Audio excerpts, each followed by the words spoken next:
আসসালামু আলাইকুম। আসসালামু আলাইকুম।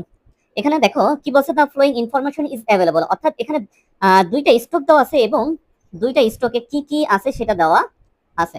দেখো দুইটা স্টক, একটা এ একটা বি। স্টক এর এক্সপেক্টেড রিটার্ন হলো 15% এবং স্ট্যান্ডার্ড ডিভিশন হলো 8%। স্টক বি এর এক্সপেক্টেড রিটার্ন 16%, স্ট্যান্ডার্ড ডিভিশন হলো 5%।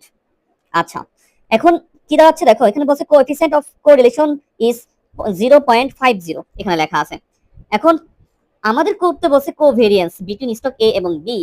দুইটা কোম্পানি মিলে যদি আমাদের যদি কোভেরিয়েন্স করতে বলে এবং যদি তোমার দুইটা স্টক থাকে, তখন আমরা কি দিয়ে করব? কোএফিসিয়েন্ট কোরিলেশন দিয়ে আমরা করব, কোরিলেশন দিয়ে করব। কোরিলেশনের সূত্র কি? কোরিলেশন সমান সমান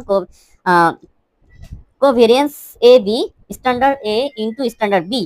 আচ্ছা, আমরা উপর থেকে স্ট্যান্ডার্ড এর জন্য পাইছি 8% এবং স্ট্যান্ডার্ড ডিভিশন বি এর জন্য পাইছি 5%, যেটা আমরা কত, তোমরা একটা কাজ করবে, 8% কে 100 দিয়ে ভাগ দিবা, তাহলে 0.08% আসবে। এভাবে এ এবং বি কোরিলেশন ছিল আমাদের 0.50 ছিল।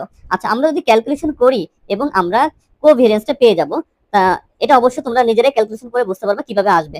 আচ্ছা, আসে কত? 0.002 আসবে। আশা করি বুঝতে পারবা।